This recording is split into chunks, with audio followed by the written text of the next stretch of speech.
Ustaz Wandi tentang bercuti dan sebagainya, Rafizi hilang.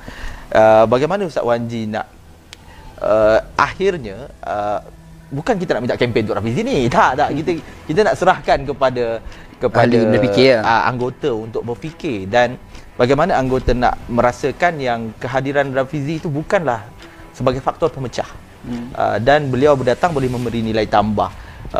Siapa juga calon yang bakal bertanding itu hanyalah penghias kepada demokrasi kita. So bagaimana Ustaz Wandi nak respon pasal soal Rafizi menghilang semua ni? Okey, yang pertama ni saya rasa kita kena clear, pemilihan kali ini bukan ketika kartel ada. Jadi masa ada kartel tu adalah pertemuan di antara orang baik dan orang jahat. Yang kali ini adalah pertemuan di antara orang baik dan orang baik. Dia pertemuan di antara orang baik dan orang baik. Kan sekarang ni draft kita tahu dia baik, cuma kita tak suka sebab mulut longkang. Itu je masalah dia. Tapi bukanlah dia tu jahat. Orang mulut longkang bukan mesti jahat. Bapak kadang-kadang dia marah pada anak, dia pukul anak tu, bukanlah bapak tu jahat. Dia nak anak dia jadi baik. Kan? Jadi saya rasa kita kena clear awal dulu. Ini bukan pertemuan di antara orang jahat dan orang baik. Inilah pertemuan di antara orang baik. Kalau ada lagi satu orang baik juga. Cuma mana yang lebih baik? Tu yang kita nak, kan. Jadi kita tak boleh samalah. Era Azmin tu lah, tu memang orang jahat. Kita lawan. Itu pun menang juga orang jahat tu. Susah tu kan. Macam mana mangkuk dia boleh menang kan? Itu satu soalan. Jadi saya rasa clear awal dulu. Pertemuan kali ini dalam pemilihan adalah antara orang baik dan orang baik. Satu. Yang keduanya adalah pertemuan kali ini pertemuan adik-beradik. Kan? Kita bukan berperang dengan musuh. Jadi macam saya sebut awal, bila kata orang baik dan orang baik, janganlah guna sentimen-sentimen yang boleh melahirkan permusuhan selepas ini. Macam contoh, ada statement-statement yang tak berapa sihat kata, kalau Rafizi masuk akan berpecah. Ini permusuhan sebenarnya. Memang kita cakap, ini game politik. Tapi kau tak fikir implikasi lepas ni? Lepas pemilihan ni, jadi apa ni? Sebab kita dah create ni, punca-punca permusuhan tu.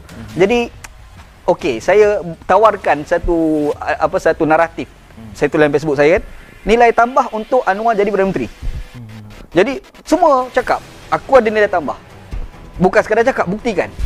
Sekarang ni pakat cakap aku ada nilai tambah. Yalah, apa yang kau buat? Itu soalan dia kan. Apa strategi kau? Kalau kita tengok dalam Facebook live baru ni antara Rafizi dengan Nurul Izzah, dia sebut data. Data ni 1, 2, 3, 4. Kalau ini datanya, maka kaunter dia begini-begini. Maksudnya Rafizi dia dah tunjuk yang dia ada nilai tambah. Okey, yang satu lagi yuk. Satu geng kalau ada lah. Barilah nilai tambah, jangan kata alah apa strategi lepas ni. Yalah, kau tanya strategi orang tu, apa yang kau punya strategi? Itu saya cakap, nilai tambah itu yang penting yang kita kemukakan untuk memberi inspirasi ahli keadilan itu sendiri. Sebab ahli ni je nak tengok Anwar jadi menteri. Kami tanya semua, kami nak tengok Anwar jadi menteri. Bukan ahli je, orang tidak ahli pun. Betul. Semua kata memang nak tengok Anwar jadi menteri. Beramai ahli-ahli amanah tu sendiri bercakap, kami nak tengok Anwar Ibrahim jadi Perdana Menteri.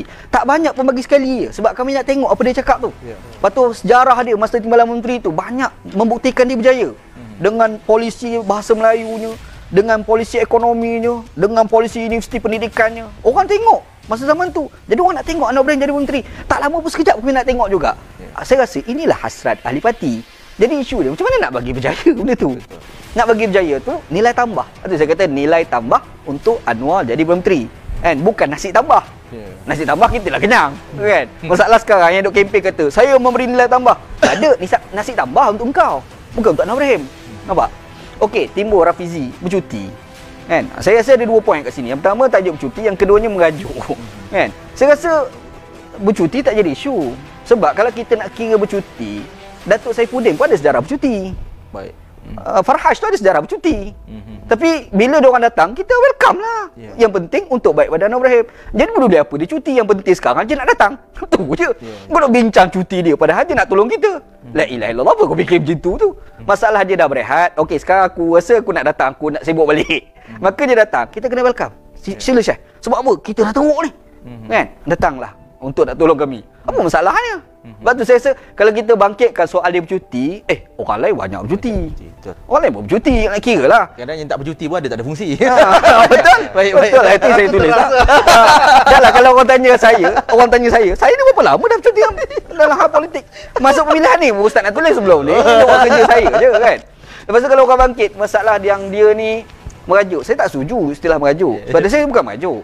Rafizi ni kita kena faham dia orang cerdik. Orang cerdik bekerja tak macam orang tak cerdik bekerja. Dia lain. Orang yang tak cerdik tambah pula naif, bila dah kalah, biarlah kalah, redha je lah. Itu orang naif.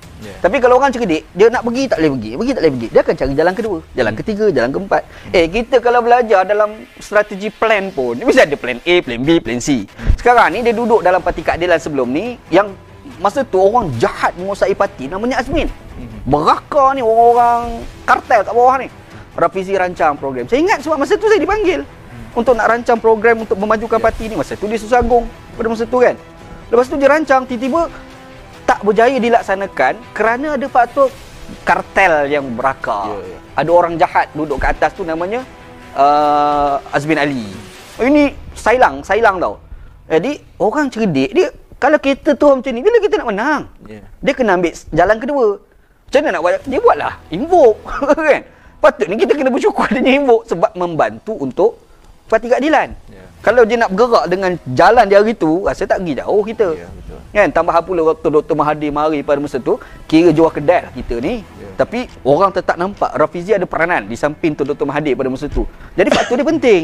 Jadi tak payah bangkitlah dia merajuk. Merajuk apa? Pada saya dia bukan isu merajuk. Orang dia nak create propaganda, bubuh satu label jahat namanya merajuk. Pada saya dia bukan merajuk. Dia ini attitude orang cerdik bekerja. Attitude orang cerdik bekerja tak macam orang naif bekerja.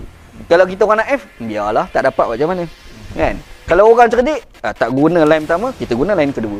Kan? Mengorat sekali tak dapat. Guna line kedua nak bagi dapat. Betul tak? Banyak sungguh analogi tak wajib berkisar. Dia kena dah kan. Masa tu orang cerdik kan. Lepas tu kalau soal dia dah datang, saya rasa kita bakat bersyukur pada Allah Ta'ala. Sebab parti kita ni dah lemau, kita kena fikir nak bagi parti kita ni bergerak dengan sihat. Itu saya punya pandangan lah, kurang lebih. Wallahualam. Boleh saya anggap itu kesimpulan tak? Boleh. Baik.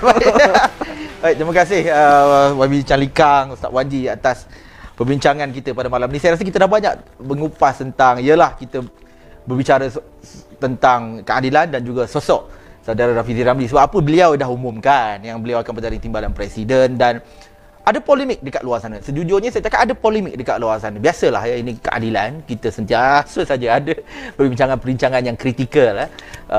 Dan itu juga bagus untuk parti sebenarnya. Kita juga taklah mengatakan, oh semua orang kena suka lah. Tak semestinya. Ya.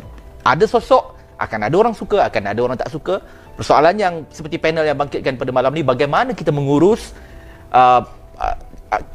pandangan peribadi kita dengan mengimbangkan dengan keperluan parti. Itu lebih penting lah saya rasa apa yang cuba disampaikan oleh forum pada malam ini.